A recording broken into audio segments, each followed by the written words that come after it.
Buen día, hermanos. Quería compartir el devocional de hoy. Busquemos en nuestras Biblias Mateo capítulo 10. Vamos a leer del versículo 1 al 4 para empezar. Dice Mateo 10, 1. Entonces, llamando a sus 12 discípulos, les dio autoridad sobre los espíritus inmundos, para que los echasen fuera, y para sanar toda enfermedad y toda dolencia. Los nombres de los 12 apóstoles son estos.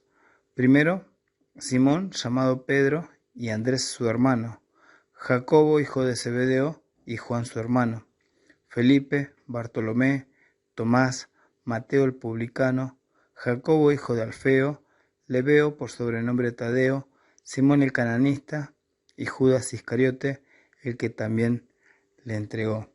Ya estamos finalizando este viaje a través de la vida de los discípulos del Señor, que comenzamos en marzo. Hoy es el turno del otro Judas, no el famoso Judas Iscariote, sino del otro Judas, Judas Tadeo, como lo presenta Mateo y Marcos. Mateo aclara que le llamaban Lebeo por su sobrenombre Tadeo. Judas significa, este nombre significa alabanzas sean dadas a Dios. Tadeo significa hombre de pecho robusto, que era un significado para marcar la valentía.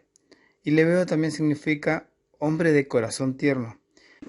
Sin duda estos apodos marcan el carácter que tenía este discípulo. Por lo tanto, llegamos a la conclusión de que Judas era el nombre y tanto Tadeo como Lebeo eran los sobrenombres que él tenía. Lucas lo menciona como Tadeo, hermano de Jacobo. No es Jacobo el hermano de Juan, porque si no lo hubiera incluido, sino que es Jacobo el menor. Y esta mención de Lucas ayuda a muchos comentaristas a afirmar que este Judas es el que escribió la epístola que tenemos en nuestra Biblia, ya que él se presenta como Judas, siervo de Jesucristo y hermano de Jacobo. Tanto Judas Tadeo como Jacobo eran hijos de Alfeo, o como se lo menciona en otras partes como Cleofas, y se cree que era esposo de María, una María que es hermana de María, la madre de Jesús, por lo tanto eran primos del Señor. Pero esto no se puede comprobar a ciencia cierta. Dice la tradición también que era muy parecido en su aspecto y físicamente al Señor, y que se podían confundir. Por eso es que Judas Iscariote necesitó darle un beso, el beso de la traición, para asegurar a los captores que venían a buscar al Señor que apresaran realmente al Señor. También, según los comentaristas, dicen que Judas Tadeo y Simón el cananista eran los más judaizantes del grupo de 12. Según la tradición, viajó predicando el evangelio desde Edesa, que es la actual ciudad de Urfa en Turquía, pasando por la Mesopotamia y llegó a Persia, y ahí es martirizado. Hay dos versiones en cuanto a su martirio. Algunos dicen que fue crucificado en el 72 después de Cristo, y la más fuerte es que fue golpeado con una maza y después degollado. Judas Tadeo también es mencionado fuera de los listados de los discípulos, de los apóstoles. Es mencionado en Juan capítulo 14. Todos conocemos lo que estaba pasando ahí, en ese capítulo, en el aposento alto. El Señor estaba pasando sus últimas horas con sus discípulos antes de ir a la cruz, y los estaba animando. En vez de pensar en Él estaba pensando en sus discípulos. Él les dijo que se iría, que no lo verían más, y que convenía que se fuera. Pero también les dice que Él regresaría. Tomás y Felipe hicieron preguntas en cuanto a lo que el Señor estaba hablando, y quedó en evidencia que no conocían al Señor y no conocían lo que el Señor venía a hacer. Pero esto no intimidó a Judas Tadeo, y él también quiere sacar sus dudas.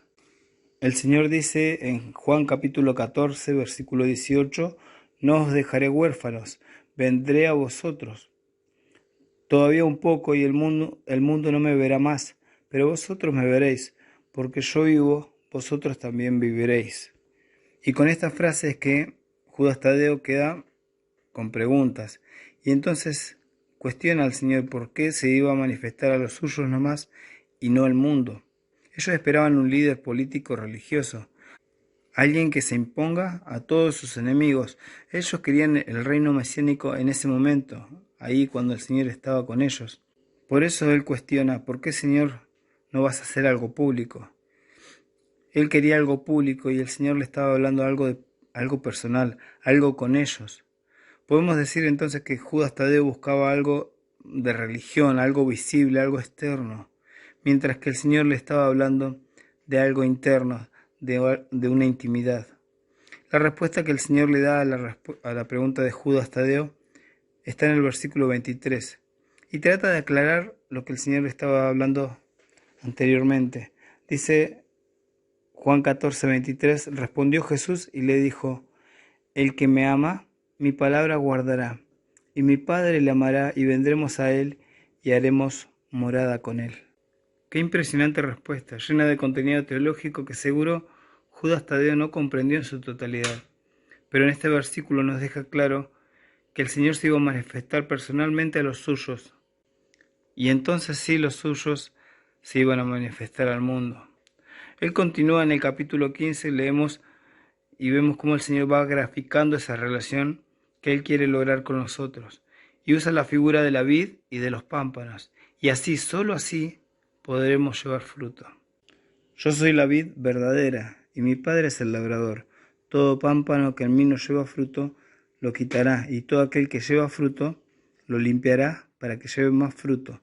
El 4 dice, permaneced en mí, y yo en vosotros. Todavía vuelve a mi mente el mensaje, y mientras preparaba el devocional, volvió a mi mente el mensaje de Osvaldo de ser o hacer, donde nos compartía las cosas que la actividad o el servicio puede sustituir en nuestra vida, y son cosas necesarias e indispensables para nosotros. El activismo puede sustituir la comunión, la obediencia y el amor.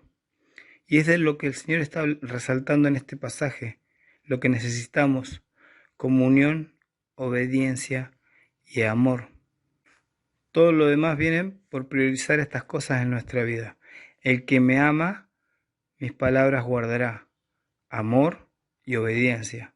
Y después dice, haremos morada con él. Habla de comunión.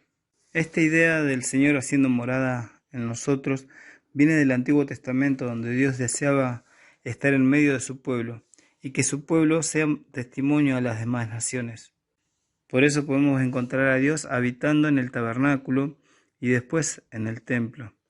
Pero ahora en su iglesia, Dios Padre y Dios Hijo hacen su morada en los creyentes, en nosotros, en cada uno de nosotros, a través del Espíritu Santo que mora en nosotros.